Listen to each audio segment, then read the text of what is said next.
These are the odds that face every intelligent species in the universe, including us, and almost none of them appear to survive long enough to leave their own solar system. If you're new here, stick around, because by the end of this video, the silence of the night sky is going to sound a lot less peaceful and a lot more like a warning. Go ahead and hit that subscribe button now, because we dig into questions like this one every week, and you won't want to miss what comes next.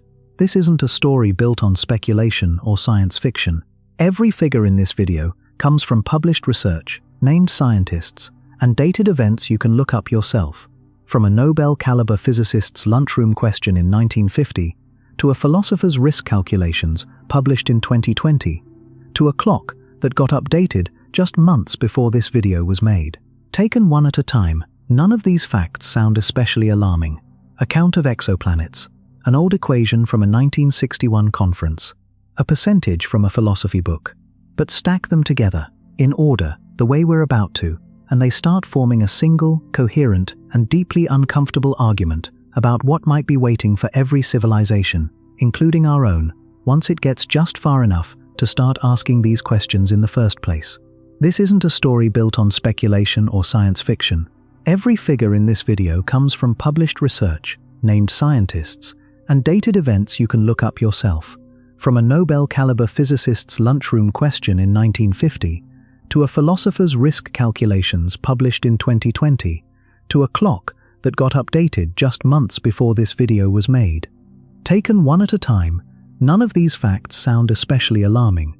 A count of exoplanets, an old equation from a 1961 conference, a percentage from a philosophy book. But stack them together, in order, the way we're about to, and they start forming a single, coherent, and deeply uncomfortable argument about what might be waiting for every civilization, including our own, once it gets just far enough to start asking these questions in the first place.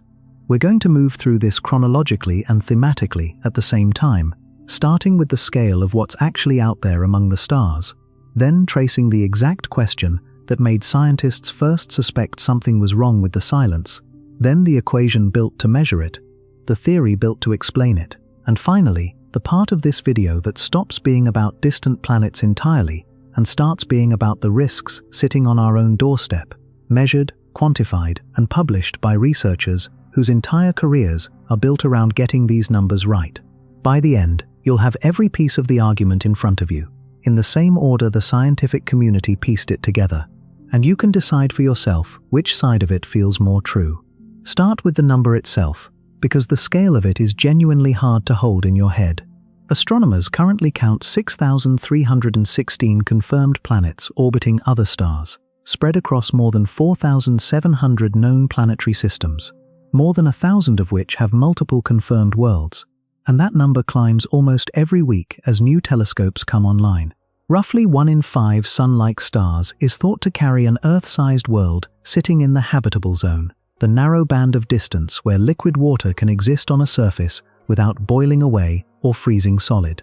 Multiply that fraction across the 200 billion stars estimated to fill the Milky Way, and you land on something like 11 billion potentially habitable Earth-sized planets orbiting Sun-like stars alone, a figure that balloons to roughly 40 billion once you count the dimmer, far more common red dwarf stars too. In early 2026, Cornell astronomer Lisa Kaltenegger led a team that combed through those thousands of confirmed worlds and narrowed the entire list down to 45 rocky planets, considered the most promising real estate for life as we understand it, using data pulled from the European Space Agency's Gaia mission and NASA's own exoplanet archive.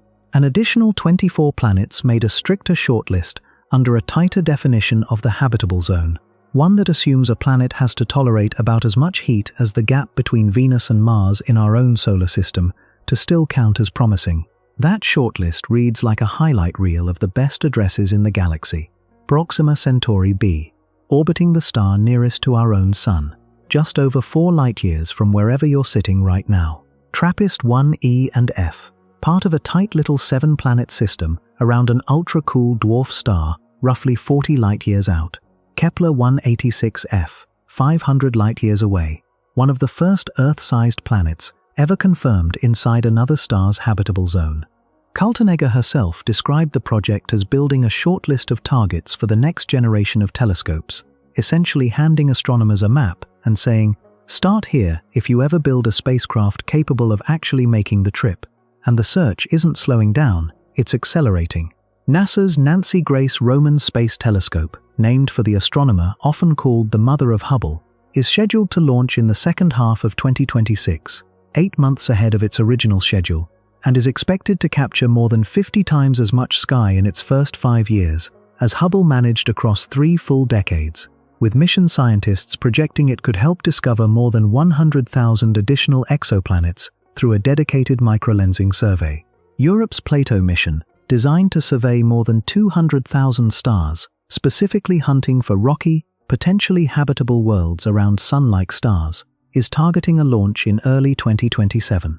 And further out on the horizon sits the concept for NASA's Habitable Worlds Observatory, a telescope purpose-built to directly image Earth-like planets and search their atmospheres for actual signs of life, aiming to study at least 25 Earth-like worlds in detail using light suppression technology precise enough to block out a host star's glare by a factor of 10 billion to 1, essentially engineering a way to see a firefly next to a lighthouse from thousands of miles away. Every one of these missions exists because the previous generation of searches worked well enough to prove there's something worth looking harder for.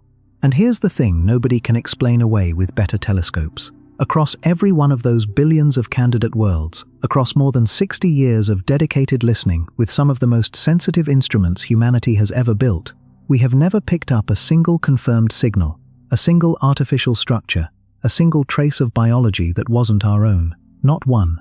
A huge share of that catalogue traces back to a single spacecraft. NASA's Kepler Space Telescope, launched in 2009 and retired in 2018 after running out of fuel, is still, all these years later, responsible for roughly 2,784 of those confirmed exoplanets on its own, something like 44% of every exoplanet humanity has ever confirmed, found by staring at a single patch of sky and watching for the tiny, repeating dip in starlight caused by a planet passing in front of its star. One retired spacecraft, one patch of sky, and nearly half of everything we know about worlds beyond our own solar system. That gap, the distance between how much room there clearly is for life and how little evidence we've actually found of it, has a name, and it goes back to a lunch conversation held nearly 80 years ago in the middle of the New Mexico desert. In 1950, physicist Enrico Fermi was talking with colleagues at Los Alamos National Laboratory, the same isolated research facility where the atomic bomb had been designed just 5 years earlier, when the conversation turned, as conversations in the years following the widely publicized 1947 Roswell incident and the broader post-war wave of flying saucer sightings often did, toward UFO reports and the theoretical possibility of faster-than-light travel. Somewhere in that back and forth, according to the story that's been passed down through physics circles for decades, Fermi cut through the speculation with 4 words that have haunted the field ever since. Where is everybody? He wasn't being flippant, and the people at that table weren't lightweights. This was a table that, over the course of the Manhattan Project years, had included some of the sharpest minds of the 20th century. Physicists who understood exactly how to do rough, back-of-the-envelope math on cosmic scales, because doing exactly that kind of math was how they'd built the bomb in the first place. And the math, even by the standards of 1950, suggested something uncomfortable. Given the sheer number of stars in the galaxy, given the amount of time the galaxy has existed, and given how comparatively fast even primitive rocket technology could, in principle, spread a civilization from star to star, the Milky Way should already look thoroughly colonized. It should be humming with activity. Instead, when Fermi's colleagues looked up at the night sky, all they saw was silence. That contradiction is what we now call the Fermi Paradox, and it hasn't gotten any less strange with 3/4 of a century of additional searching. If anything, it's gotten stranger, because every new exoplanet we find just adds another data point to the should-be-full side of the ledger, while the actually detected side stays stuck at 0. It's worth pausing here to actually walk through what serious, sustained listening has looked like, because this isn't a story about scientists shrugging and giving up after one lunchroom question. Drake named his own first search Project Ozma, after the ruler of the fictional Land of Oz, reportedly because the project felt at the time like reaching toward a place every bit as remote and imaginary as Baum's fairy tale kingdom. It launched in April of 1960, using the 85-foot Tatel radio telescope at Green Bank, aimed at two nearby sun-like stars, Tau Ceti and Epsilon Eridani, tuned to the 21-centimeter wavelength associated with neutral hydrogen, the theory being that any civilization familiar with basic physics would likely broadcast near that same universal frequency. Roughly 200 hours of listening turned up nothing, but the attempt itself was enough to convince the scientific establishment the search was worth taking seriously, which is what led directly to the 1961 Green Bank Conference, where the Drake equation was born. 14 years later, in November of 1974, scientists used the massive 305-meter dish at the Arecibo Observatory in Puerto Rico to do the opposite of listening. They transmitted. The Arecibo message, designed by Frank Drake with input from Carl Sagan, was a 1,679-bit binary message beamed toward M13, a globular cluster of roughly 300,000 stars sitting about 25,000 light-years away and estimated to be nearly 12 billion years old. Everyone involved understood the message was more symbolic than practical. A cluster that far away means any hypothetical reply wouldn't arrive back on Earth for something like 50,000 years, but the transmission mattered anyway, because it was humanity's first deliberate attempt to say something into the dark, rather than just listen for something coming out of it. There's actually a formal plan for what happens if any of that searching ever succeeds, which is a detail most people have never heard of, and which says something about how seriously this field takes itself. Since 1989, the International Academy of Astronautics has maintained a set of guidelines called the Declaration of Principles Concerning Activities Following the Detection of Extraterrestrial Intelligence, updated in 2010 and currently being revised again by a task group formed in 2022. The core idea is straightforward. Verify any candidate signal independently across multiple observatories before announcing anything publicly. Notify the international astronomical community and the United Nations. Protect the relevant radio frequencies through international agreement. And, critically, under what's numbered as Protocol 8, send no reply of any kind back toward the source until international consultations have taken place first. It's a genuinely thoughtful plan. It's also, and this matters, entirely voluntary, with no legal force behind it whatsoever. If a government, a military agency, or a private company outside the mainstream SETI community picked up a confirmed signal tomorrow, nothing would legally obligate them to follow any of it, and nothing would stop a nation from simply classifying the discovery as a matter of national security instead of sharing it with the world. Humanity has spent decades building not just the equipment to listen, but an entire diplomatic protocol for what to do the moment listening finally works, and the fact that protocol still has to explicitly warn against unilaterally replying without global consultation tells you something honest about how the people closest to this search actually think about the risk involved in being heard. Then, in 1977, came the moment SETI research still talks about. On August 15th of that year, a volunteer astronomer named Jerry Eman was going through computer printouts from Ohio State University's Big Ear radio telescope, part of a SETI program that ran continuously from 1973 all the way to 1997, making it the longest continuously operated SETI search in history. Buried in that stack of data was a narrow-band signal arriving from the direction of the constellation Sagittarius, intense enough and clean enough in its pattern that it matched almost exactly what theorists had predicted an artificial technological transmission would look like. Eman circled it in red pen and wrote a single word in the margin: wow. The name stuck. Decades of follow-up observation pointed at that same patch of sky have never turned up anything like it again, and for close to 50 years the WOW signal remained, according to multiple researchers in the field, the single strongest candidate SETI has ever recorded for a non-human origin.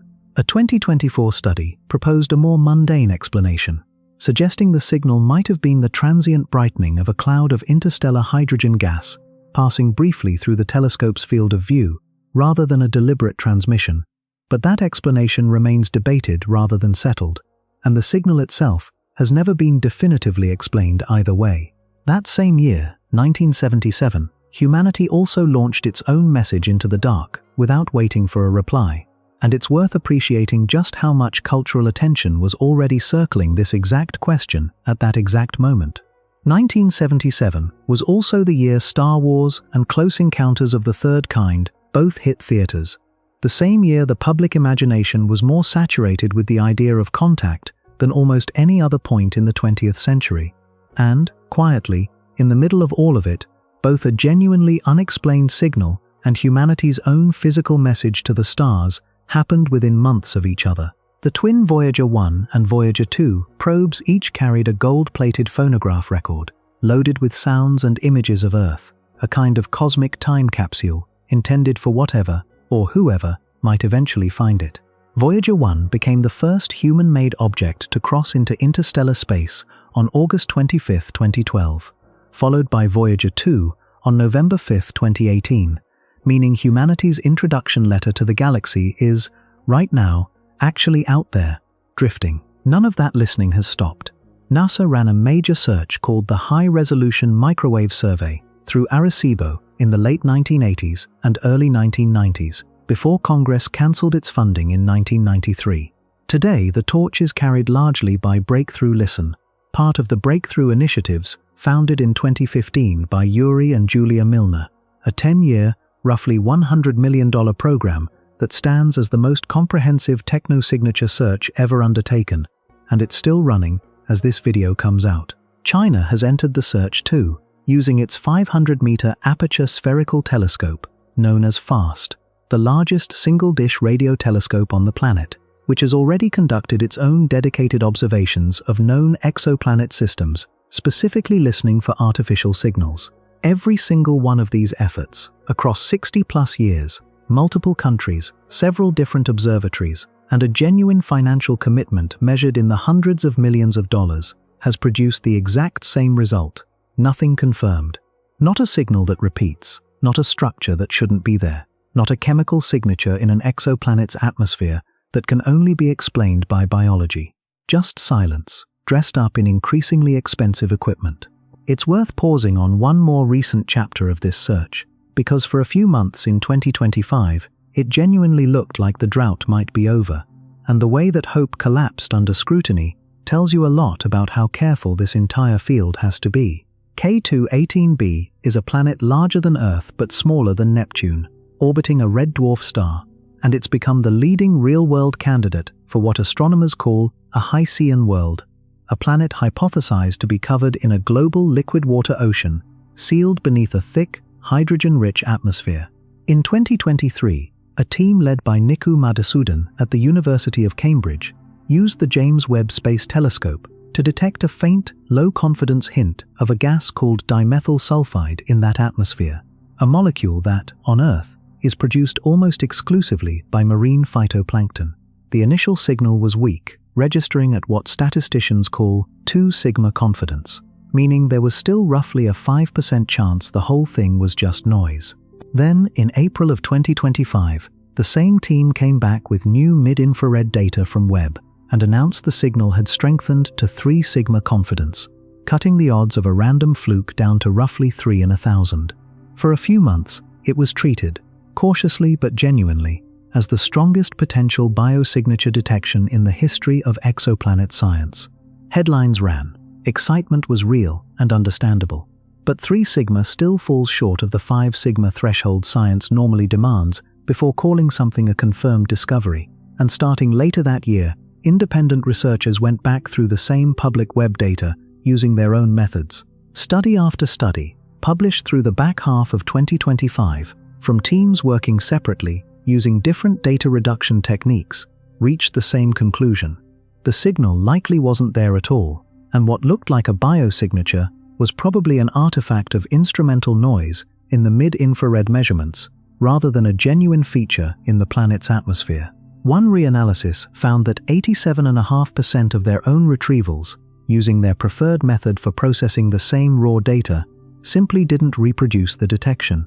As of this research, the broader scientific community's view is that the K2-18b biosignature claim has not held up. Nobody suppressed the story or covered it up. the system worked exactly the way it's supposed to. An exciting claim got made publicly, in good faith, and then got tested hard by people with no stake in it being true, and it didn't survive the testing. That's not a failure of the search for life. If anything, it's the search for life functioning correctly, and it's also a preview of exactly how demanding the standard of proof is going to be for every single one of those 45 shortlisted worlds Lisa Kaltenegger's team identified. Finding a promising planet is the easy part. Proving something's alive on it, from tens of trillions of miles away, using nothing but the faint chemical fingerprint of starlight filtered through a distant atmosphere, might be one of the hardest measurements in the entire history of science. Researchers studying K2-18b noted something else worth sitting with along the way.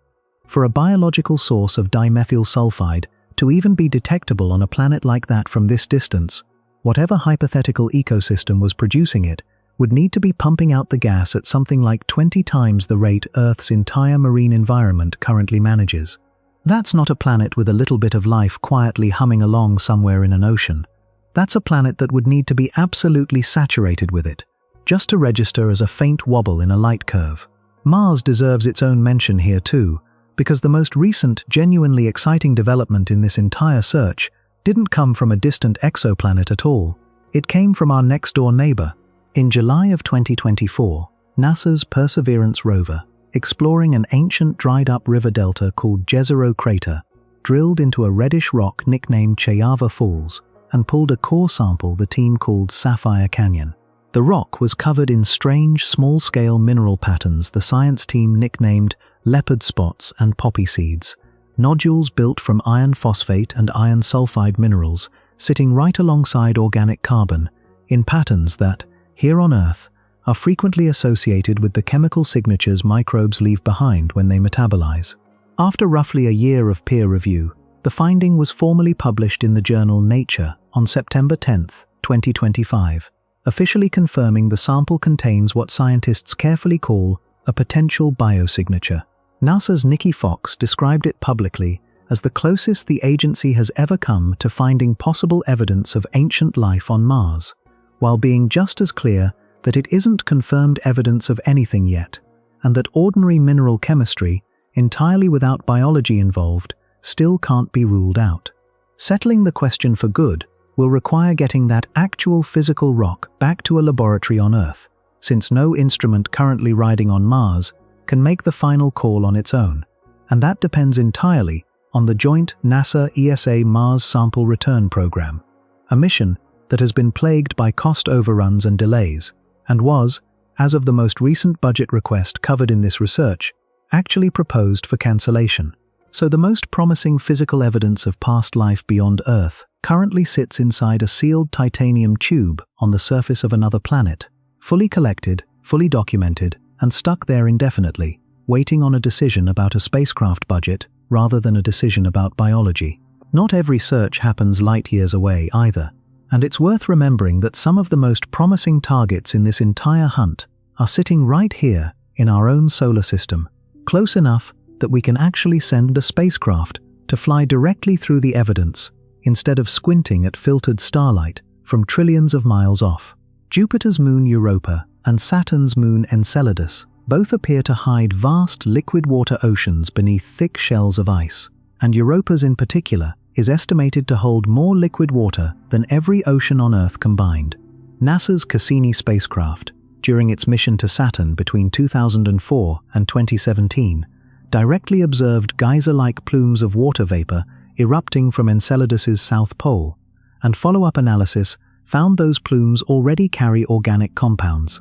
That discovery is a big part of why the entire scientific case for taking those two ice-covered moons seriously in the first place actually traces back to a single discovery made right here on Earth, in our own deep ocean, in 1977. Before that year, the working assumption across biology was essentially universal.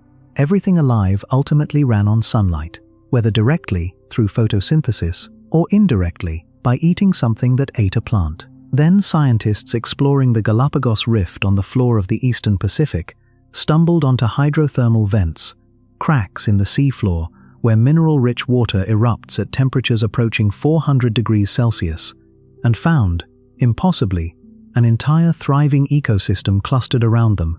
Tube worms, crabs, and shrimp, found nowhere else on the planet, living in complete darkness, thousands of feet below any sunlight could ever reach. It turned out microbes there had found a workaround. Instead of photosynthesis, they use a process called chemosynthesis, converting the toxic chemicals pouring out of the vents directly into usable energy. No sun required anywhere in the chain. That single discovery is the entire scientific foundation underneath the idea that Europa or Enceladus could host anything alive at all. As one astrobiologist put it plainly while discussing a related 2025 discovery of life buried beneath the seafloor near vents, if there's life anywhere else in our solar system, it isn't going to be solar-powered, because nowhere else out there gets enough sunlight to bother with. If those distant, icy moons have their own version of a hydrothermal vent sitting at the bottom of their hidden oceans, and there's real geological reason from tidal heating to think they might, then Earth's own darkest, strangest ecosystem may turn out to be less of a biological oddity and more like a preview of the only kind of life this solar system was ever actually going to produce outside our own sunlit world. NASA's Europa Clipper mission, which launched in October of 2024 on a roughly 1.8 billion-mile journey using gravity assists from Mars and Earth, is now on its way toward a planned arrival at Jupiter in April of 2030, where it will make dozens of close flybys of Europa, some as low as 25 kilometers above the surface, specifically hunting for similar plumes and analyzing what's inside them. Researchers have also proposed a dedicated follow-up mission to Enceladus itself, sometimes called an Orbilander, presented at planetary science conferences as recently as 2025 and designed to sample plume material directly from orbit a dozen or more times before eventually landing on the surface for years of direct analysis. Built around a single, focused question, its own proposal documents state almost exactly this bluntly: is there life beyond Earth? And if not, why not? None of these missions have returned an answer yet. Clipper hasn't even arrived. But it's worth holding on to the fact that, unlike almost everything else in this video, this particular search doesn't depend on interpreting a faint chemical signature bent through an atmosphere from 40 light-years away. If there's something alive in Europa's ocean, a spacecraft humanity already built and already launched is, right now, on a multi-year trajectory to go find out directly. 11 years after that lunchroom question at Los Alamos, a young astronomer named Frank Drake tried to turn Fermi's Paradox into something you could actually calculate instead of just wonder about. In November of 1961, Drake convened a small, informal conference at the National Radio Astronomy Observatory in Green Bank, West Virginia, and the guest list alone tells you how seriously the scientific establishment was taking this by then.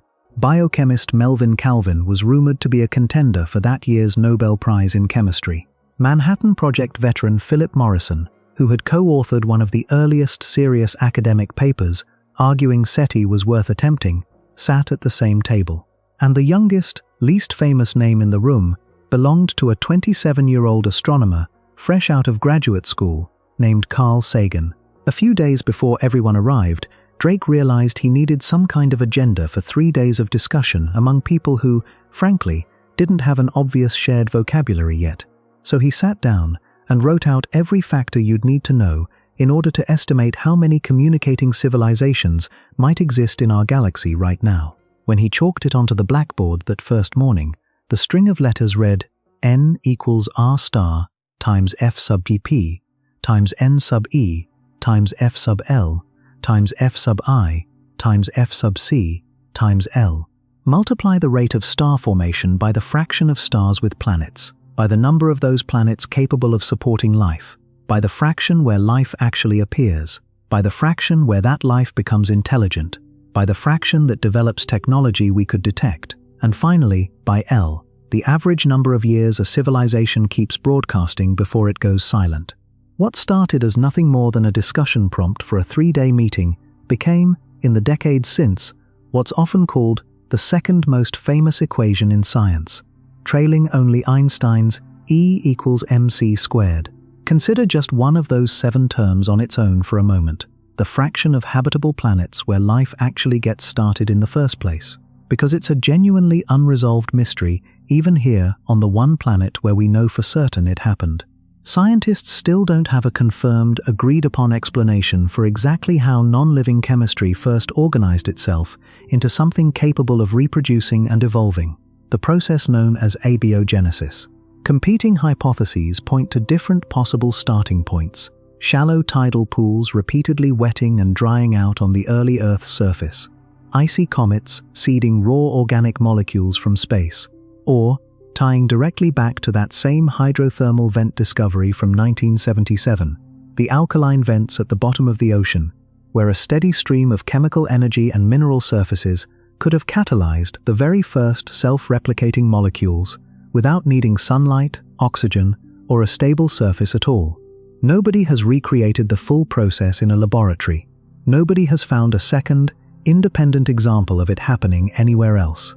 It happened here, at least once, sometime in the planet's first billion years, and everything else in the following 4+ billion years. Every mass extinction, every recovery, every version of life that ever crawled, swam, or eventually asked whether anyone else was out there, is downstream of that one still unexplained event. Here's what should unsettle you about the Drake equation, though. Of those 7 variables, only one has been genuinely nailed down since 1961, and that's the rate of star formation, thanks largely to the flood of exoplanet data collected over the past 3 decades. The fraction of stars with planets is now reasonably well understood too, sitting close to what those original 1961 attendees guessed based on almost no observational evidence at all, which in hindsight looks like remarkably good intuition. But the terms that matter most for actually answering Fermi's question, the fraction of intelligent species that develop detectable technology, and above all, that final letter L, remain almost exactly as mysterious today as they were 60+ years ago. And L is the term that should really give you pause, because it isn't asking how likely intelligence is. It's asking how long intelligence lasts once it shows up. A galaxy could be teeming with civilizations that rise, briefly flicker into technological existence, and then vanish so quickly that the odds of any two of them ever overlapping in time and space round down to essentially zero. In other words, the silence doesn't necessarily mean we're alone. It might mean everyone else already came and went, each one a candle that burned for a geological instant and then went dark long before we ever had a telescope pointed in the right direction. That grim possibility got a formal name in 1996, when economist Robin Hanson, then working at the University of California, Berkeley, published an essay called The Great Filter: Are We Almost Past It? On his personal website, later revised in 1998 as the idea circulated and picked up traction among physicists, economists, and philosophers who study existential risk professionally. It's worth noting, Hansen wasn't an astronomer or a biologist by training. He was an economist, which is part of why the essay reads less like a piece of speculative astrobiology and more like a piece of applied statistics, a numbers problem dressed up in the most consequential possible clothing. Hansen's argument is elegantly simple and deeply unsettling at the same time. Picture the path from lifeless chemistry all the way up to a civilization capable of spreading across the stars as a long staircase with many steps. The origin of self-replicating molecules, the jump from simple single cells to complex ones, the evolution of multicellular life, the emergence of intelligence, the development of technology, and finally, the leap to becoming an interstellar, unmistakably detectable presence. Somewhere on that staircase, Hansen argued, sits at least one step so improbable that almost nothing that starts the climb ever finishes it. That single impassable step is the Great Filter, and the entire unsettling genius of the idea comes down to one question we cannot yet answer. Is that filter behind us, or is it still ahead? If the filter sits behind humanity, meaning the hardest, rarest step was something like the origin of life itself, or the jump from simple to complex cells, then we've already done the near impossible, and the future is genuinely open. We'd be rare, but we'd also be past the worst of it, coasting on momentum we didn't even know we'd earned. But if the filter is still ahead of us, hiding somewhere between where we stand right now and where a true interstellar civilization would need to be, then the fact that we can build atomic weapons, gene editing tools, and increasingly capable artificial intelligence isn't a triumph. It's a countdown. Every other intelligent species that ever climbed this same staircase would have reached roughly this same point, discovered roughly these same tools, and then, for reasons we can't yet see from here, failed to make it any further.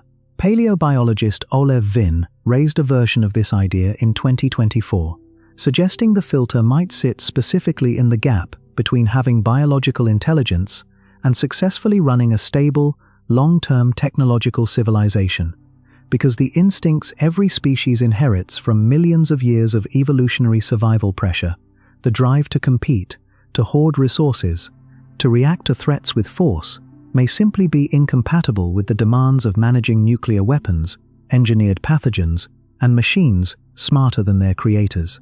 Not every researcher in this field reaches for something this dark, and it's worth giving the more measured view its full due before we go any further into the darker corners of this theory. SETI Institute astronomer Seth Shostak has pointed out that the silence could have far more mundane explanations. Maybe advanced civilizations exist, but never developed the motivation to colonize outward the way our own science fiction assumes they would. Maybe colonization happens unevenly across a galaxy this size, spreading in patches rather than a uniform wave. Or maybe Earth genuinely sits in what he calls a galactic backwater, off the beaten path of wherever the interesting activity is happening, the cosmic equivalent of a small town nobody drives through on the way to anywhere else. There are other proposed explanations worth understanding too, even though none of them are confirmed, because together they paint a fuller picture of just how many honest, competing guesses scientists have made trying to answer Fermi's question. The zoo hypothesis, first proposed by radio astronomer John A. Ball back in 1973, suggests advanced civilizations are out there and simply choose not to make contact, treating young, developing worlds like ours the way a conservation team might treat a protected wilderness, observing from a respectful distance, letting the ecosystem develop on its own terms without interference. It's a strangely comforting idea if you sit with it, the notion that our silence isn't emptiness but courtesy. The dark forest hypothesis takes the opposite, far colder view, that broadcasting your location to the galaxy is inherently dangerous, so every civilization that survives long enough to fully understand the stakes learns to stay quiet, which would mean the silence isn't evidence of absence at all, it's evidence of universal caution, an entire galaxy full of species crouched in the dark, listening, never speaking first. And at the most extreme end sits the so-called berserker hypothesis, the idea that any civilization broadcasting its presence eventually gets located and wiped out by self-replicating machine probes built by something else entirely, something that either sees new intelligence as a threat to be neutralized before it can grow, or simply doesn't distinguish between resources and life at all. None of these ideas have evidence behind them. None of them have been confirmed by so much as a single observation, and they're included here because they're part of the honest, documented landscape of explanations scientists have put forward, not because any one of them is more likely than the Great Filter itself, or more likely than the far simpler possibility that we genuinely are among the first.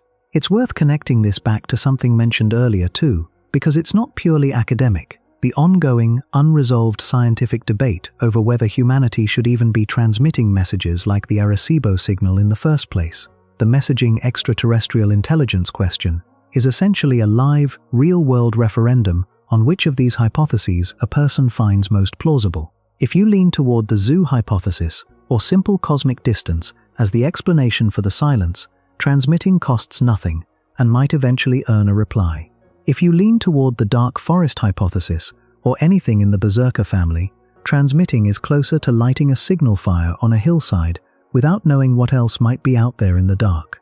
Hunting. Nobody currently has the authority to make that call for the entire species, which is exactly why the debate remains unresolved even now, decades after Drake and Sagan sent the first deliberate message toward M13. There's also a completely different school of thought worth sitting with here, one that doesn't require anything sinister at all, and it comes from a 2000 book that reshaped this entire conversation. In Rare Earth, Why Complex Life is Uncommon in the Universe, paleontologist Peter Ward and astronomer Donald Brownlee, both faculty at the University of Washington, made the case that simple microbial life is probably common throughout the universe, but complex multicellular life, the kind of life that could ever become intelligent in the first place, requires such an improbable pileup of specific conditions that it's likely to be extremely rare. Their list of prerequisites reads almost like a checklist a universe would have to accidentally satisfy. A rocky planet sitting in the habitable zone of exactly the right kind of star, active plate tectonics recycling carbon and regulating climate over geological time, a single oversized moon stabilizing the planet's tilt so its seasons stay predictable instead of chaotic, a strong magnetic field shielding the surface from stellar radiation, and, as an outer bodyguard, a large gas giant positioned just right to gravitationally sweep up or fling away the comets and asteroids that would otherwise turn deadly impacts into a routine occurrence rather than a rare catastrophe.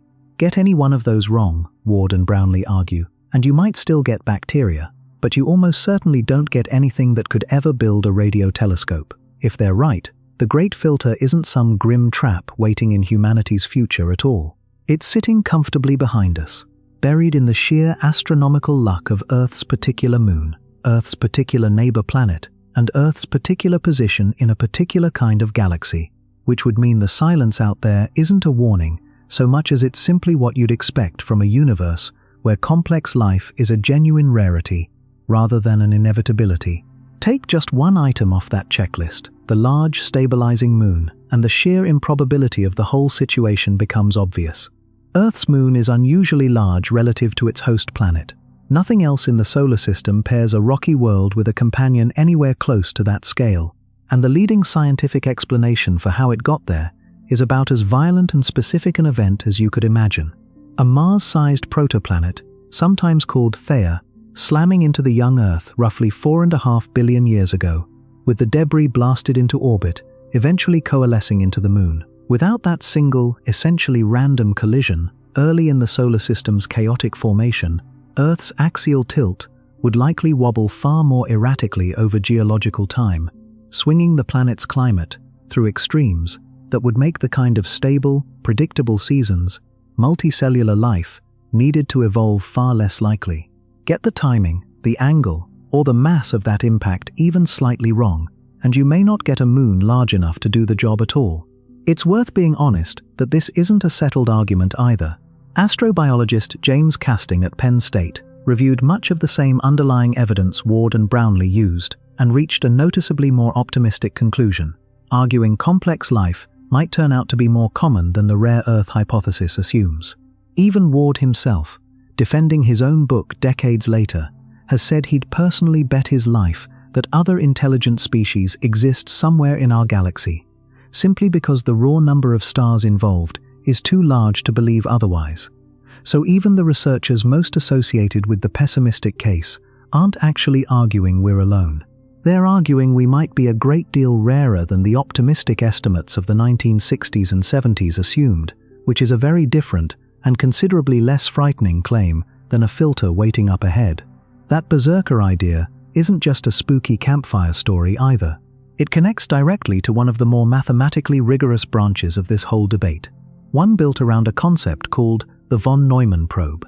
Mathematician John von Neumann had worked out the theoretical principles of machines that could build copies of themselves using raw materials found in their environment, work published after his death in 1966. In 1975, physicist Michael Hart picked up that idea and ran the numbers on what it would mean for interstellar exploration, publishing a paper bluntly titled An Explanation for the Absence of Extraterrestrials on Earth.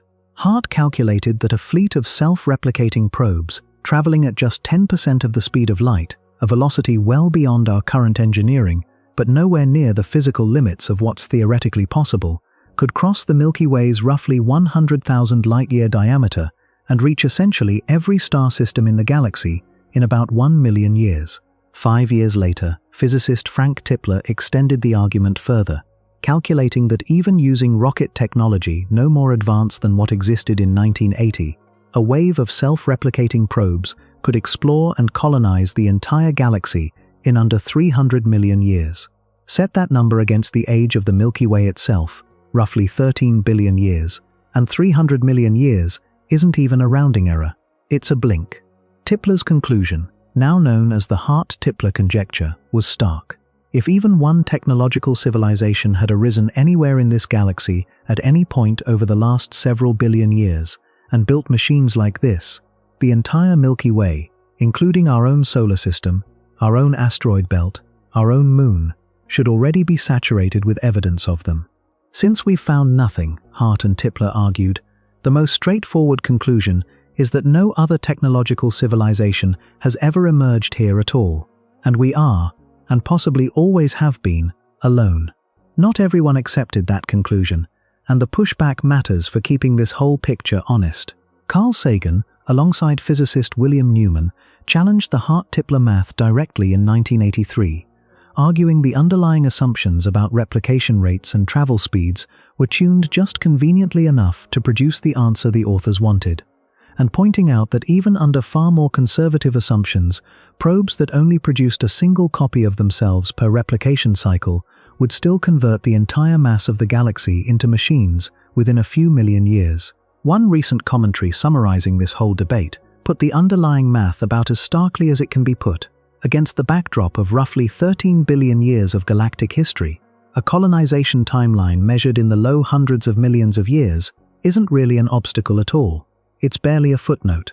Other researchers have since pointed out that resolving the Fermi Paradox with any single, universal explanation, whether it's the Berserker hypothesis, the zoo hypothesis, or the claim that self-replicating probes simply never got built anywhere, requires assuming that every single civilization across the entire galaxy, across billions of years of possible history, made the exact same choice. Scientists have started calling that assumption the monocultural fallacy, because it treats an entire galaxy's worth of potentially wildly different alien societies, with wildly different biologies, cultures, and histories, as though they'd all somehow reach identical conclusions and behave identically once they got there. It's a fair criticism, and it's worth taking seriously. The galaxy is a big place, and universal behavior across billions of independent civilizations does seem like a lot to assume, but it cuts both ways. Just as it seems implausible that every civilization would independently choose to build Berserker probes, it's equally implausible to assume every civilization would independently choose restraint, silence, or slow expansion. Somewhere in that spread of billions of possible outcomes, the math still leaves an uncomfortable amount of room for the darker explanations to be at least partially true, and it only takes one aggressive or one careless civilization anywhere in 13 billion years of galactic history to change the entire picture for everyone who comes after it. If you want a sense of just how demanding that staircase Robin Hanson described really is, the one running from lifeless chemistry to interstellar civilization, you don't need to look past our own solar system, because Earth has already come close to falling off it more than once, and further back than you might think. Long before anything with a face or a nervous system existed, before the first mass extinction that gets an official name and a spot on any textbook timeline, Earth's biosphere had already survived what might be the single most consequential near-death experience in the planet's entire history, and it was caused, almost unbelievably, by the accidental invention of breathing. Somewhere between roughly 2.4 and 2.1 billion years ago, during an era called the Paleoproterozoic, a group of photosynthetic microbes called cyanobacteria began producing oxygen as a byproduct of converting sunlight into energy. That doesn't sound like a catastrophe. Today we associate oxygen with life itself, but the biosphere at that point in Earth's history was almost entirely anaerobic, built by and for organisms that had never encountered free oxygen and had no defenses against it, because oxygen is a highly reactive, corrosive element that attacks organic molecules, including genetic material. As cyanobacteria multiplied and kept pumping oxygen into the oceans and eventually the atmosphere, they were, in effect, poisoning their entire world. Biogeochemist Seaman Poulton of the University of Leeds has put it about as bluntly as a scientist can. You could argue, he says, that this was the biggest poisoning event in Earth's entire history. Isotope evidence from ancient sulfate minerals has been interpreted as showing a collapse in the overall size of the biosphere of more than 80% by the end of the event. It doesn't typically get counted among the famous Big Five mass extinctions you'll find in most textbooks, largely because it involved microscopic organisms from over 2 billion years ago that left an extremely thin and difficult-to-read fossil record. But by any reasonable definition of the term, it was a mass extinction, arguably the first one in the history of life on this planet, and it was entirely self-inflicted, caused not by an asteroid or a volcano, but by the accumulated waste product of the very organisms that caused it. There's an eerie irony buried in that fact worth sitting with for a moment. The newly toxic atmosphere those cyanobacteria created also stripped so much methane out of the air that it collapsed the planet's greenhouse effect and plunged Earth into an ice age that, by some estimates, lasted on the order of hundreds of millions of years, an event sometimes called the Huronian glaciation, part of a broader period scientists now refer to as Snowball Earth. Life very nearly ended, on the one planet we know for certain supports it, because of its own metabolic waste. And yet that same oxygen-rich atmosphere, the identical poison that nearly emptied the ocean of anything alive, is the exact reason complex, energy-hungry, multicellular life, including every animal that has ever existed, including you, became possible at all roughly 2 billion years later. The first great filter Earth's biosphere ever pushed through wasn't an asteroid, it was itself. That pattern, life nearly destroying itself and then, centuries or eons later, building something greater on top of the wreckage, repeats across Earth's history with a consistency that starts to feel less like coincidence and more like a rule. Paleontologists recognize what they call the Big Five mass extinctions, each one wiping out at least 75% of species alive at the time within a geologically short window, usually under 2 million years, a blink of an eye by the standards of a 4.5 billion-year-old planet. The first of the Big Five hit around 444 million years ago, at the end of the Ordovician period. Back then, all of life still lived in the ocean. Land was barren rock.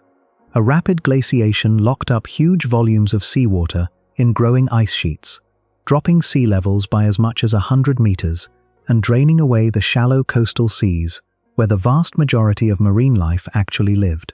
Then, in a second cruel twist, the ice melted and sea levels rebounded, flooding the recovering oceans with oxygen-poor, sulfur-rich water that finished off much of what had survived the first pulse. Roughly 85% of marine species vanished. Some estimates put the figure closer to 86%, and entire families of trilobites and reef-building organisms disappeared outright. There's a genuinely strange additional wrinkle to this particular extinction that's worth knowing, because it shows how far scientists have been willing to look for an explanation. In 2003, physicist Adrian Melott and a team of colleagues proposed that the initial extinction pulse might have been triggered not by anything on Earth at all, but by a gamma-ray burst, an almost unimaginably powerful blast of radiation released by an exploding hypernova somewhere within roughly 6,000 light-years of our solar system.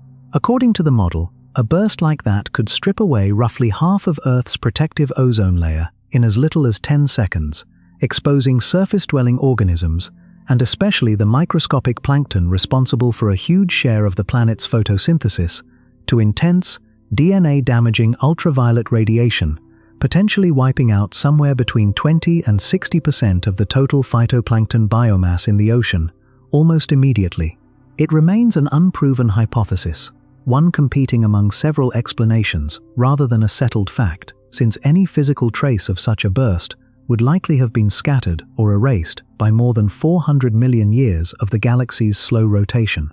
But it's a genuinely unsettling idea on its own merits. A mass extinction potentially caused by an event happening thousands of light-years away, something no early warning system, no matter how advanced, could ever have detected coming, let alone stopped.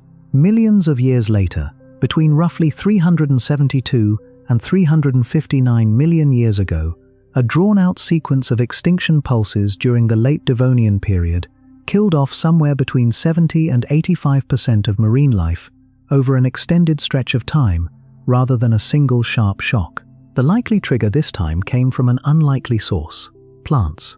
As early land plants evolved deeper, more effective root systems, they accelerated the chemical weathering of rock, washing a flood of nutrients into rivers and eventually the oceans.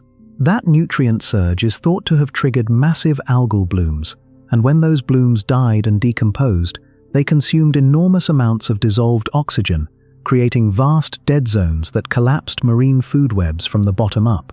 It's a strange thing to sit with. The evolutionary innovation that let plants finally colonize dry land and reshape the entire surface of the planet may have simultaneously been quietly suffocating the oceans. It's worth noticing the shape of that pattern too, because it recurs constantly through Earth's deep history. The thing that makes a planet more alive, more complex, more capable, is very often the exact same thing that ends up threatening to unmake it. Whether that thing is a photosynthesizing microbe 2.5 billion years ago, a newly rooted fern 370 million years ago, or, as we'll get to shortly, a newly intelligent primate roughly 200,000 years ago. Then came the big one.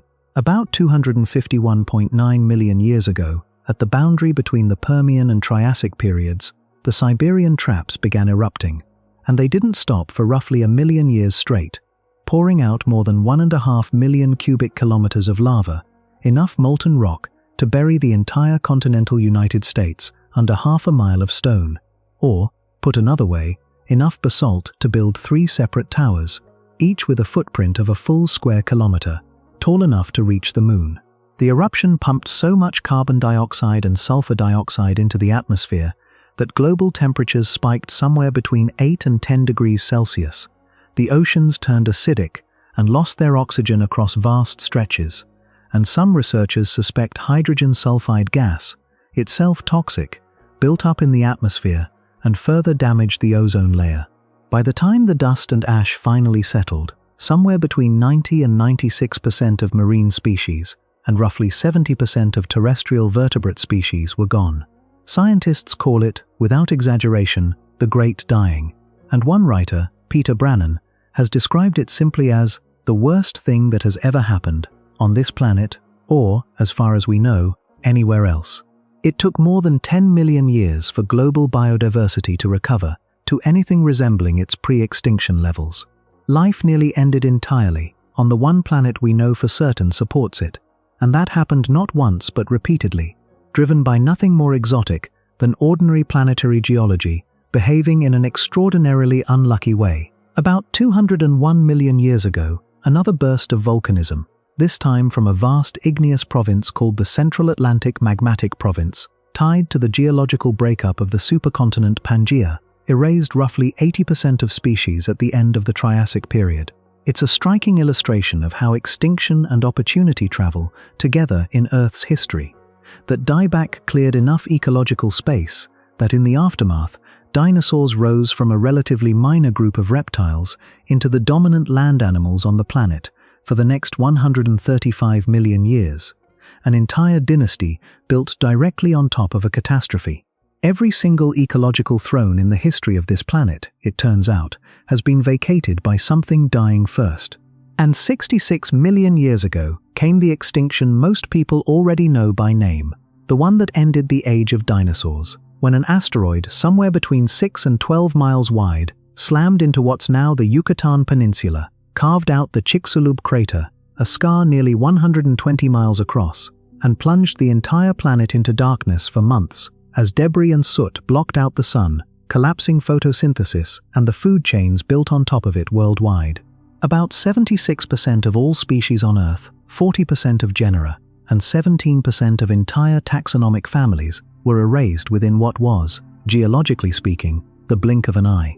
Every non-avian dinosaur that had ever lived, an entire dynasty of animals that had ruled the planet for well over 100 million years, was gone, seemingly within a matter of years rather than millennia, cleared off the board by a rock that had been falling toward Earth on a trajectory set in motion long before it arrived. It's worth remembering that scientists didn't even know this was the cause until relatively recently in the history of paleontology. The asteroid explanation only gained real traction after geologist Walter Alvarez and his father, physicist Luis Alvarez, identified an unusually thick layer of the rare element iridium in rock strata dating to exactly that extinction boundary all around the world, iridium being far more common in asteroids than in Earth's own crust, a single thin band of unlikely chemistry that rewrote the ending of the dinosaurs' entire 165 million year story. Here's why that history matters so much for the question of alien survival, and it's worth stating plainly. Under normal, non-catastrophic conditions, evolution loses roughly 10% of all species every million years just through ordinary background extinction, climbing to about 30% every 10 million years and 65% every 100 million years. More than 99% of every species that has ever existed on this planet is already gone. Extinction isn't the exception to life's story on Earth. It's the baseline, the water every living thing has always swum in. And that's before you even get to the intelligent, technological piece of the puzzle, the part where a single species starts building tools capable of threatening its own survival on a timescale of decades instead of millions of years. If Earth's biosphere has spent 2.5 billion years getting knocked to its knees, sometimes by its own metabolic waste, sometimes by continent-sized volcanic eruptions, sometimes possibly by radiation from an exploding star thousands of light-years away, all running on a purely geological clock measured in millions of years, what happens once a species inside that biosphere starts building its own volcanoes, its own poison, its own asteroids, and does it on a clock measured in decades instead? There's a mismatch buried in that comparison worth sitting with for a second before we move forward, because it's easy to read past it. Every single one of those Big Five recoveries, the clawing back of biodiversity after the Great Dying, after Chicxulub, after the end Ordovician glaciation, unfolded over spans of 5, 10, sometimes 20 million years. Geology doesn't rush. Evolution doesn't rush. The planet has always had the luxury of unlimited time to experiment its way back from catastrophe, testing thousands of failed variations for every successful one, with no clock running and no one keeping score. Human civilization does not have that luxury, and it never has.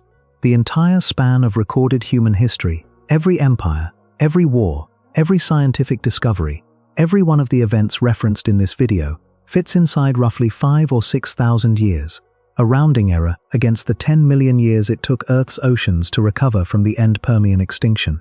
We are, as a species, trying to navigate decisions with consequences that could play out over geological timescales, using judgment, institutions, and attention spans built for a single human lifetime.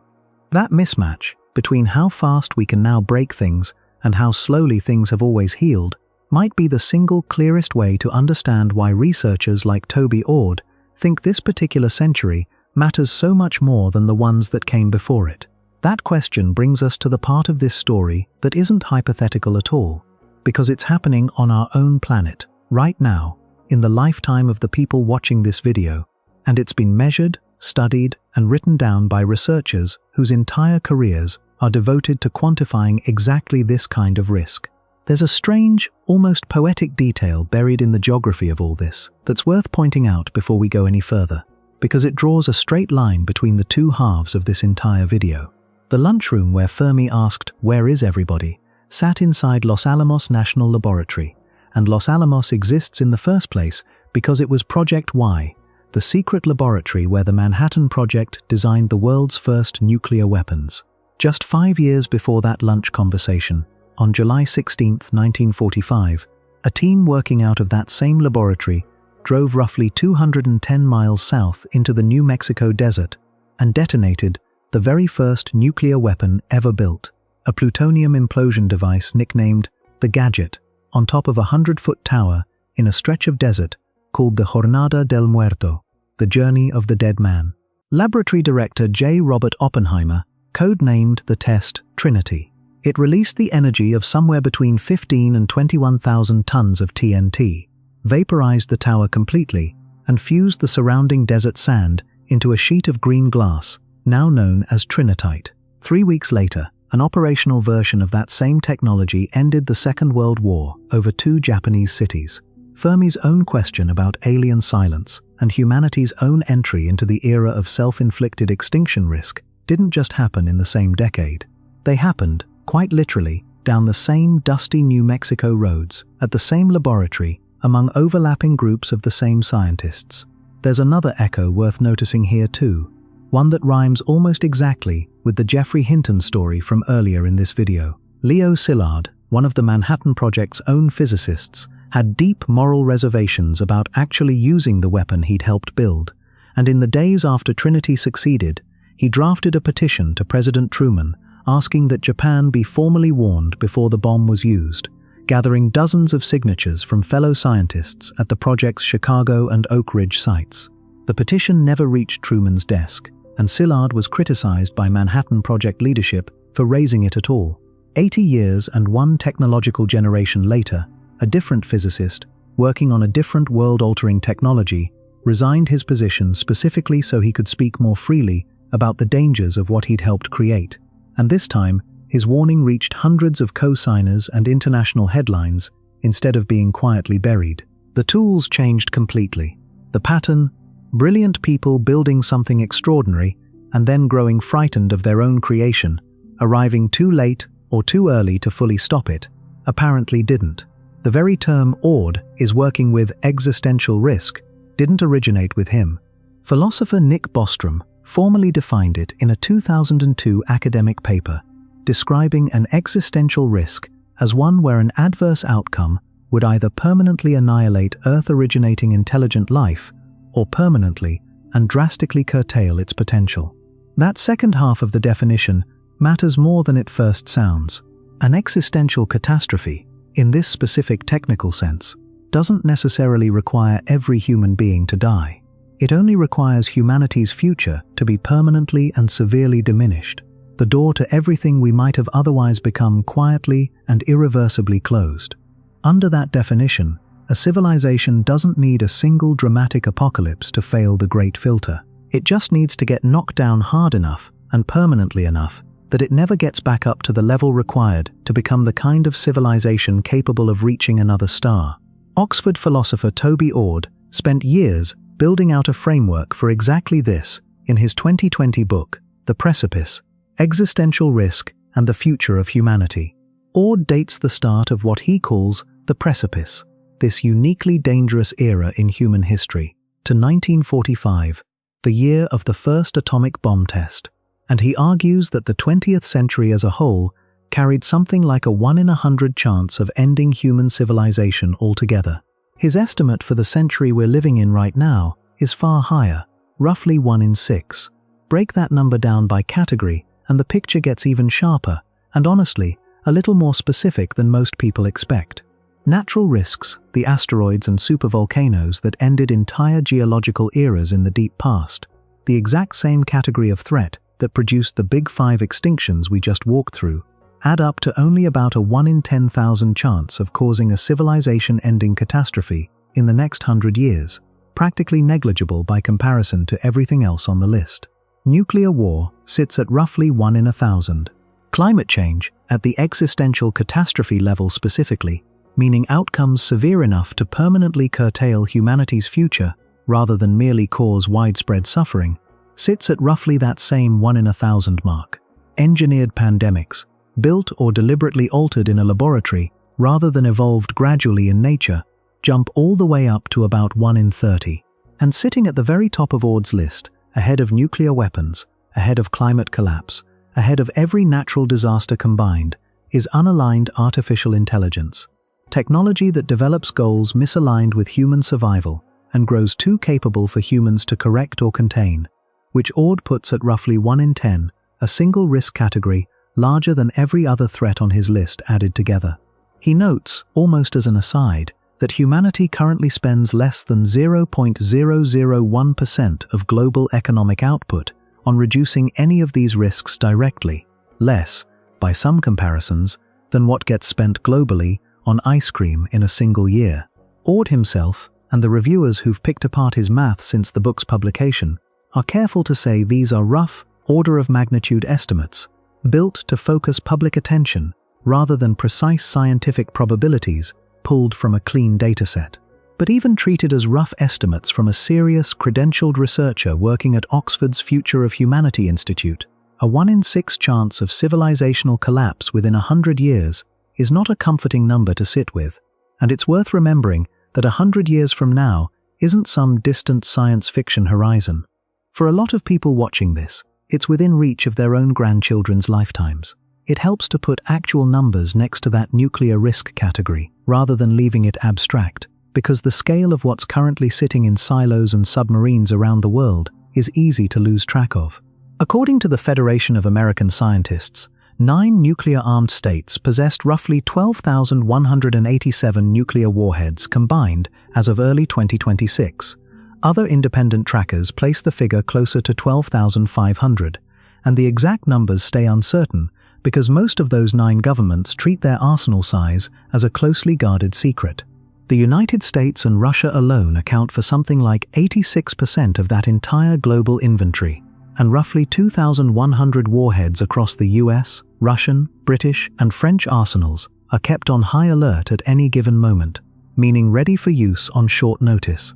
That's actually a steep decline from the Cold War peak, when the Soviet Union alone held more than 40,000 warheads in 1986, and the global total briefly exceeded 70,000. So in one sense, the world has been quietly disarming for decades. But the trend has stalled and, in China's case, reversed, with Beijing's arsenal reportedly growing by roughly 100 warheads a year since 2023. On a trajectory the Pentagon projects could top 1,000 warheads by 2030. And New START, the last major treaty limiting how many strategic warheads the United States and Russia could keep deployed, expired in February of 2026, with no replacement agreement in place. Nuclear weapons have only ever been used in actual warfare twice in human history, at Hiroshima and Nagasaki in August of 1945, and every single day since then has technically been a day the tally didn't rise to 3. Put another way, the world currently maintains roughly 12,000 functioning devices, built to do something humanity has collectively decided, through 81 years of accumulated near misses and diplomatic restraint, not to do a third time. And every one of those devices is, by design, thousands of times more powerful than either of the 2 that already have been used. Then there's the pandemic category. And it's worth understanding that Toby Ord's frightening 1 in 30 estimate is specifically about engineered pandemics, pathogens deliberately created or deliberately enhanced in a laboratory, which he separates out from naturally evolved outbreaks precisely because engineered threats can be designed to be more transmissible, more lethal, or both, in ways evolution rarely stumbles into all at once. But naturally evolved pandemics alone have already shown what a single virus can do without any human designer involved at all. The 1918 influenza pandemic infected an estimated 500 million people, roughly 1/3 of the entire population of the planet at the time, and killed somewhere between 50 and 100 million people worldwide, depending on which epidemiological reconstruction you trust, including roughly 675,000 deaths in the United States alone. That's a naturally occurring virus, with 19th century medicine and no genetic engineering whatsoever, killing more people in about a year than died in the entirety of the First World War that had just ended. Hold that fact next to Ord's estimate that a deliberately engineered pathogen carries something like a 1 in 30 chance of causing a genuine existential catastrophe within the next 100 years, and the category stops feeling abstract very quickly. The climate category deserves the same kind of grounding, because 1 in 1,000 can sound almost reassuring until you see what mainstream climate science is already documenting, well short of any full existential scenario. In October of 2025, more than 160 scientists across 87 institutions in 23 countries published the Global Tipping Points report, led by Professor Tim Lenton of the University of Exeter, and its central finding was blunt. Earth has already crossed its first major climate tipping point, the widespread, accelerating die-off of warm water coral reefs, systems that support roughly 1 billion people and about 1/4 of all marine species. That threshold sits at around 1.2 degrees Celsius of warming above pre-industrial levels, and the planet had already reached roughly 1.4 to 1.5 degrees by the time the report came out. A tipping point, in the report's own definition, is a threshold beyond which a system starts changing in a self-reinforcing, often irreversible way, even if warming later gets reduced.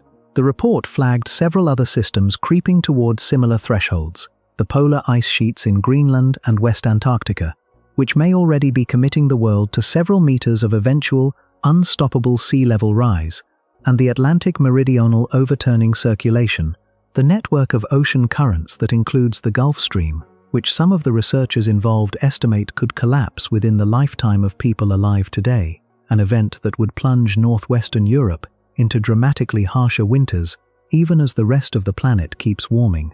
A separate modeling study from the Potsdam Institute found that if the world doesn't return to 1.5 degrees of warming by the end of the century, there's roughly a 1 in 4 chance that at least one of these major thresholds gets crossed outright.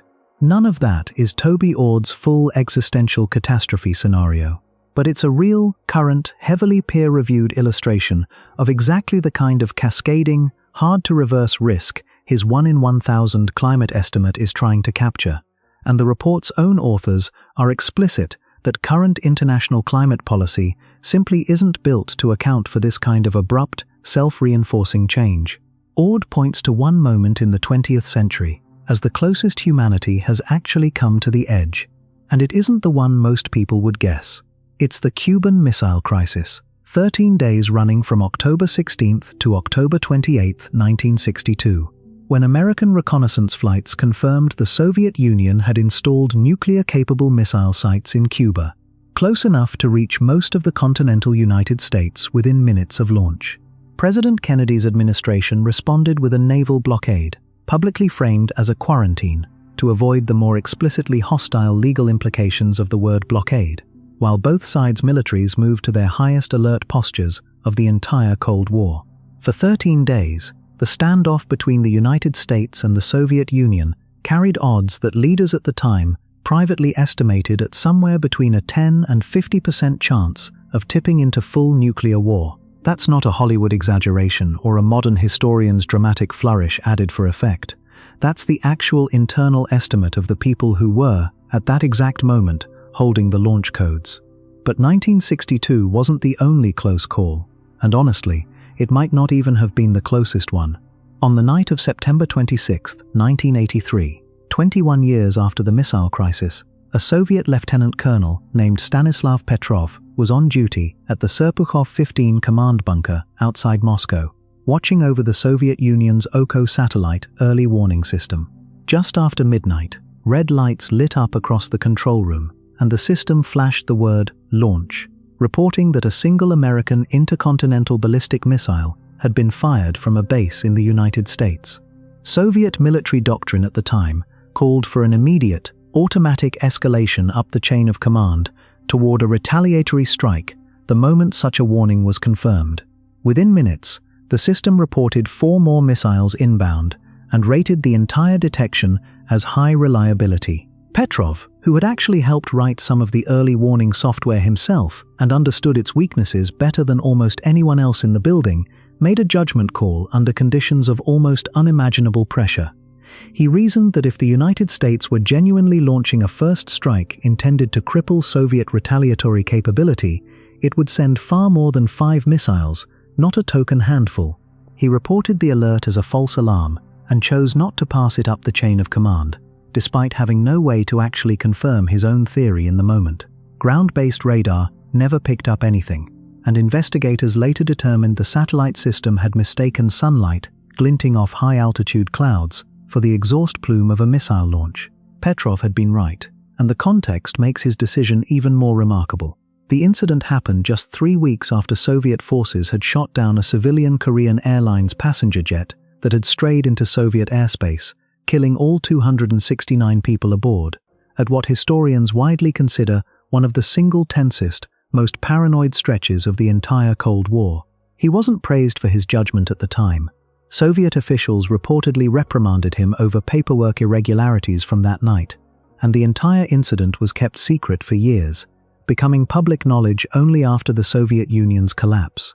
Petrov received international recognition much later in life, including the 2013 Dresden Peace Prize, and was posthumously honored with the Future of Life Award in 2018, a year after he died at age 77. Whether or not any single individual truly held the power to single-handedly prevent an automatic Soviet response that night remains debated among historians of the period, but the broader lesson has never really been in dispute.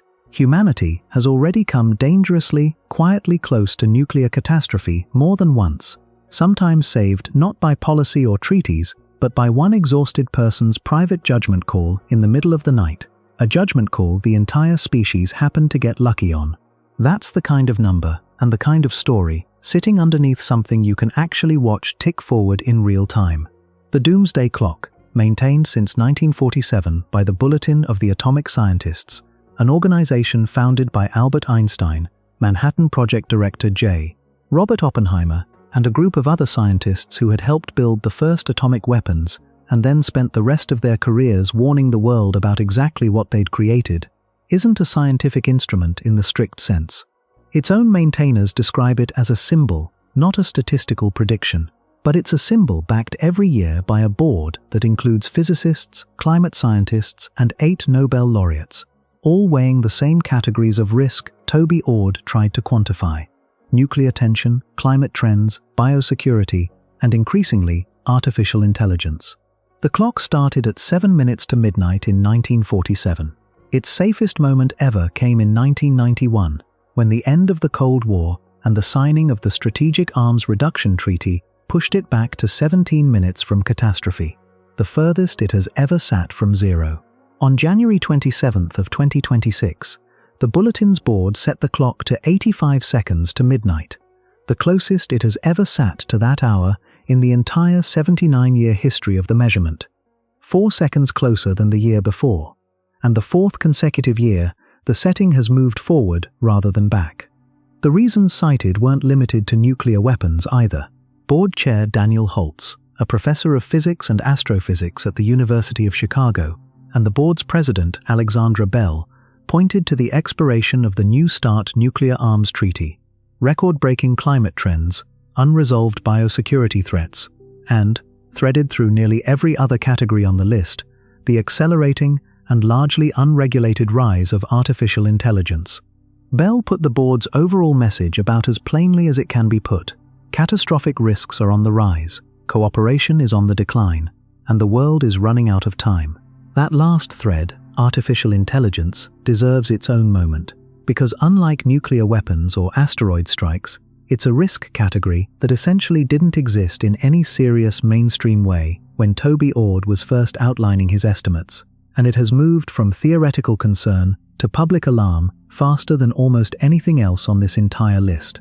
On May 30th, 2023, the non-profit Center for AI Safety released a single-sentence public statement.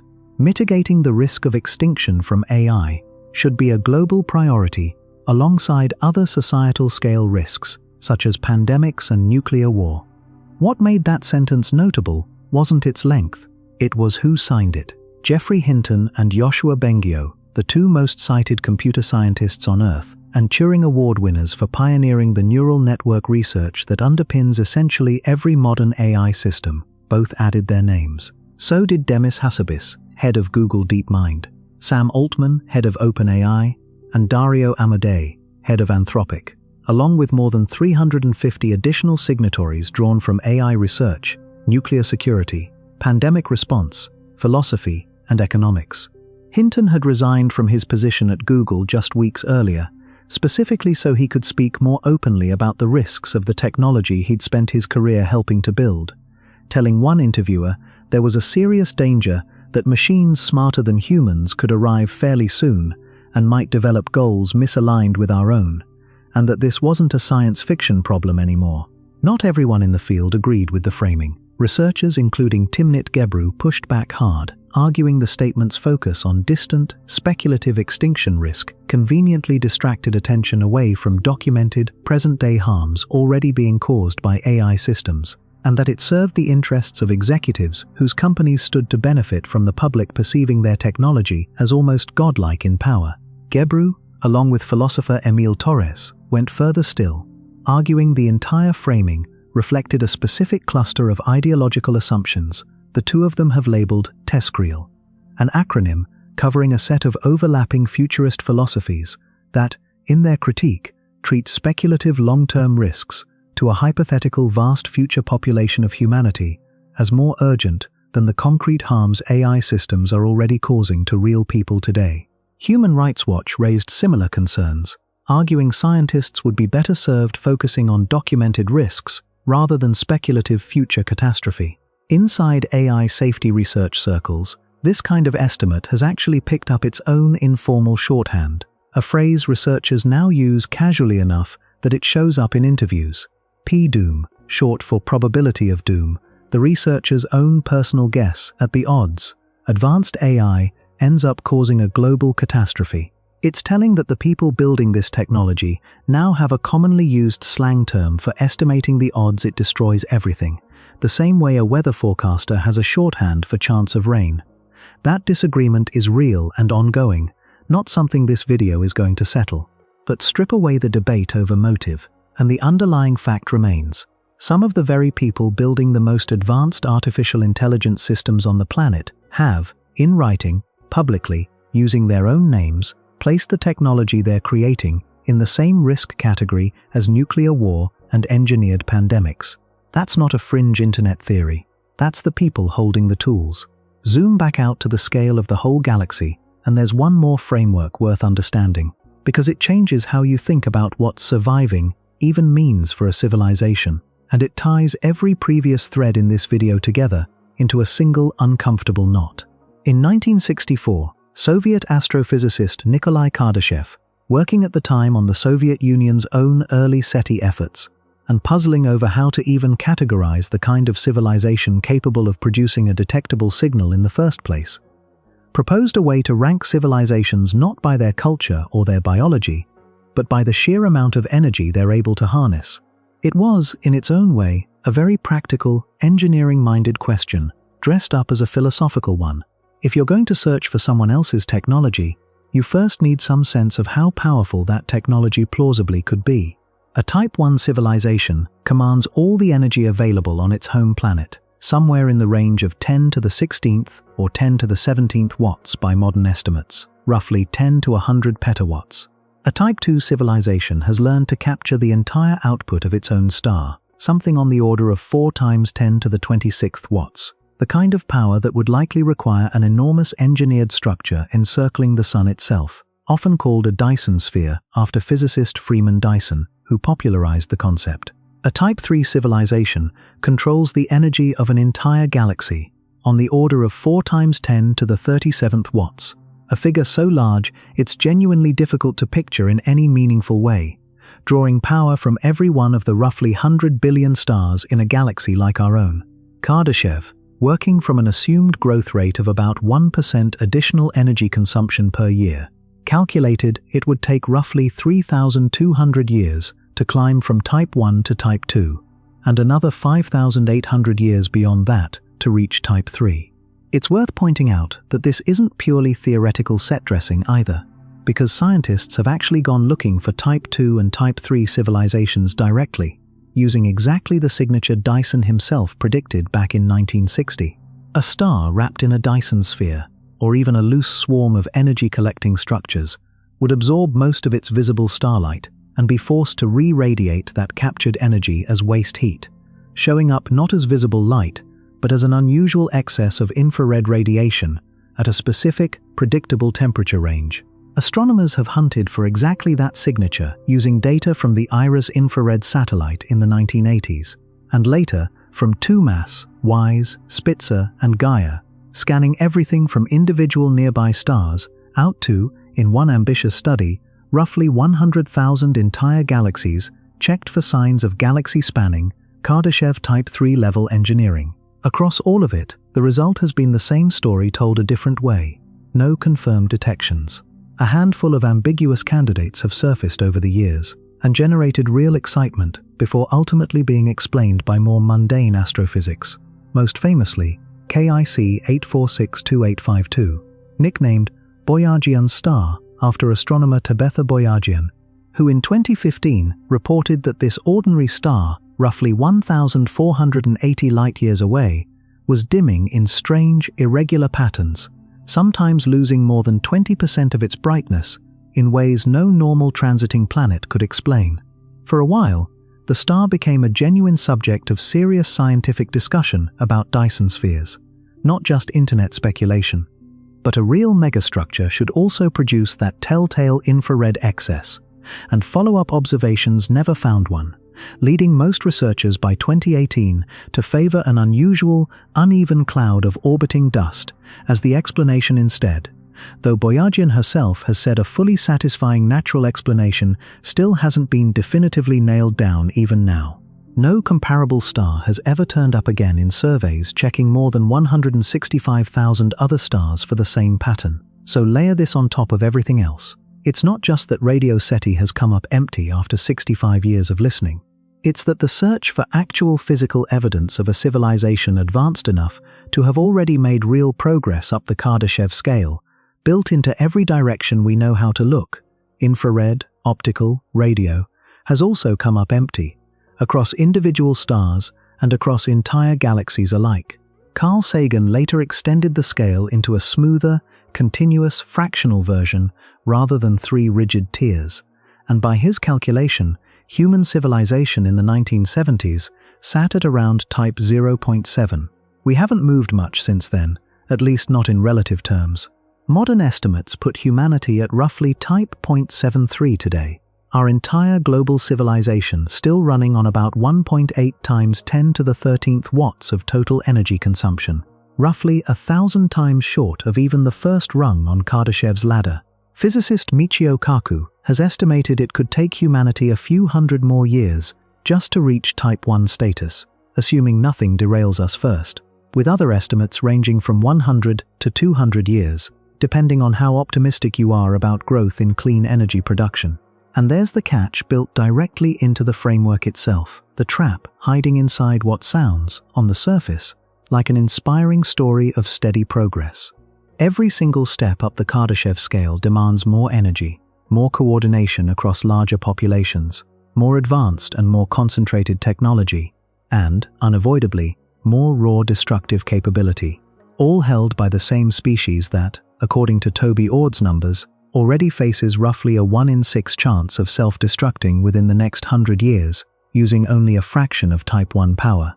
We haven't even finished climbing the first rung of the ladder, and we're already gambling with odds that would make any actuary nervous. If getting to Type 2 requires thousands of years of stable, cooperative, increasingly powerful civilization, uninterrupted by war, engineered pandemics, or runaway artificial intelligence, and if the tools required to get there, nuclear fission, genetic engineering, machine intelligence, are the exact same tools capable of ending everything in an afternoon, then the climb up the Kardashev scale might not be a path toward the stars at all. It might be the great filter, disguised as progress, wearing the exact same face as the very technologies we've been taught to celebrate as humanity's greatest achievements. There's a strange asymmetry worth naming before we get to the end of this, because it says something about priorities that no single fact in this video says on its own. Breakthrough Listen alone represents something like $100 million committed specifically to listening for a signal that would prove someone else out there survived long enough to be heard.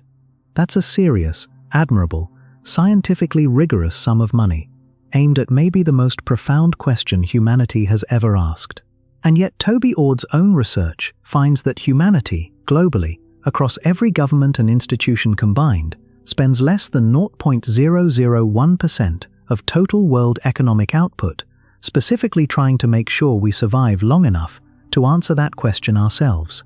We have, in other words, invested more real money and more public fascination into listening for proof that some other civilization made it through its own great filter than we currently invest into making sure we make it through ours.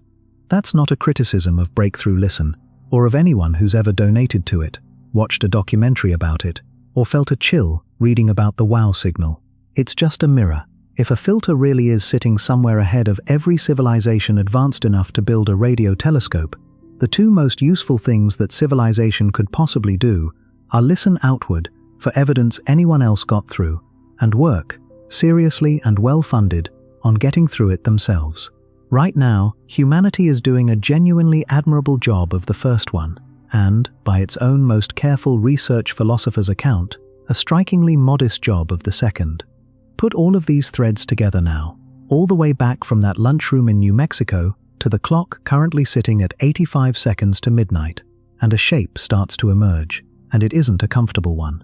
We now know the galaxy is full of real estate, billions of Earth-sized worlds sitting in the temperate zones around their stars, 45 of the most promising candidates already shortlisted by name, waiting for a mission that doesn't exist yet. We know the Drake equation's most important unknown, that final term L, isn't asking whether intelligence can arise, it's asking how long intelligence survives once it does, and after 65 years of trying, we still have no answer beyond our own single, ongoing, unfinished data point. We know humanity has spent over 60 years actively listening across multiple observatories, spent hundreds of millions of dollars doing it, transmitted our own message twice, once by radio in 1974 and once by phonograph record in 1977, and received back, across all of that effort, exactly one unexplained 72-second anomaly from 1977 that we still can't fully rule in or rule out. We know Earth's own biosphere has been driven to the edge of total collapse at least 6 separate times, if you count the Great Oxidation Event alongside the traditional Big Five, by nothing more than ordinary chemistry, geology, and possibly cosmic bad luck from a star thousands of light years away, long before any species on this planet ever split an atom or wrote a line of code. And we know that the one technological civilization we can actually study up close, our own, is currently assessed by researchers who study this professionally as carrying something like a 1 in 6 chance of civilizational catastrophe within the lifetime of people watching this video, driven not primarily by the natural disasters that ended the dinosaurs, but by the very technologies that would, in theory, be required to eventually reach the stars in the first place. Nuclear weapons, sitting on hair trigger alert, once nearly launched over a trick of sunlight on high-altitude clouds. Engineered biology, capable of outracing anything evolution ever produced. Artificial intelligence, advancing so fast that the people building it are the same people publicly warning it could end us. The same tools that could, in principle, carry a species off its home planet and into a Kardashev Type 1 future are, right now, on this planet, the leading candidates for what ends the story first. 12,000 warheads sit in silos and submarines. The first climate tipping point has already, by the account of over 160 scientists, been crossed. A potential biosignature sits sealed in a titanium tube on the surface of Mars, waiting on a spacecraft budget rather than a scientific answer. And the closest thing to a confirmed biosignature anywhere else in the galaxy fell apart under exactly the kind of careful scrutiny that makes science worth trusting in the first place. There's one more number worth placing at the very end of all this, because it's the only number in the entire video that belongs to every single person watching it personally, rather than to a planet, a probe, or an institution. Roughly 8 billion people are alive on Earth right now, every one of them a descendant of that single unexplained abiogenesis event, every one of them downstream of cyanobacteria nearly poisoning the planet, downstream of an asteroid that happened to miss killing off every mammal-sized creature 66 million years ago, downstream of Stanislav Petrov deciding, on a single night in 1983, to trust his own judgment over a malfunctioning satellite. None of those people asked to be born into the specific century Toby calls the precipice, the one where the tools capable of reaching the stars and the tools capable of ending everything happen to be, for the first time in this planet's 4.5 billion year history, the exact same tools. And yet here we all are, in it, together, whether we chose it or not. None of this proves the Great Filter is real, and none of it proves it's ahead of us rather than behind us. It's entirely possible that the hardest step, the origin of life itself, or the leap from simple to complex cells, or the specific, almost absurdly lucky combination of a stabilizing moon, a shielding gas giant, and functioning plate tectonics that Ward and Brownlee's rare Earth argument points to, or even that first brush with self-inflicted planetary poisoning 2.5 billion years ago, is the true bottleneck, and that humanity, having already cleared it, is rarer and safer than this video has made it sound. Nobody currently knows, and depending on who you ask, that uncertainty is either the scariest part of this whole story or the only reason for any hope at all. What we do know is this: across more than 6,000 confirmed worlds, across decades of dedicated searching, using some of the most sensitive instruments human beings have ever built, the sky has stayed silent. We got one 72-second anomaly in 1977 that we still can't fully explain away, and one exciting atmospheric signal in 2025 that looked, for a few months, like it might finally be the answer, before careful, independent scientific scrutiny quietly took it apart. That pattern, hope followed by rigorous correction, might be the most honest summary of the entire 65-year search. And the deeper we look into our own planet's history and our own planet's present, the more that silence starts to look less like emptiness and more like a pattern in its own right. Earth's biosphere has now absorbed at least 6 documented near-total collapses, has clawed its way back from each one over spans of millions of years it never had the luxury of understanding it was even doing, and has, so far, in its most recent 4.5 billion year chapter, produced exactly one species capable of building a radio telescope, exactly one species capable of asking where everybody else is. That species currently holds roughly 12,000 nuclear warheads, sits 85 seconds from a symbolic midnight on a clock, designed by the same scientists who built the first of those warheads, has watched its own leading AI researchers sign their names to a public warning about the technology they built with their own hands, and is, by the most careful estimate available from a credentialed philosopher who has spent his career trying to be precise about exactly this question, facing something like a 1 in 6 chance of a self-inflicted catastrophe within the century some of the people watching this video are already living through.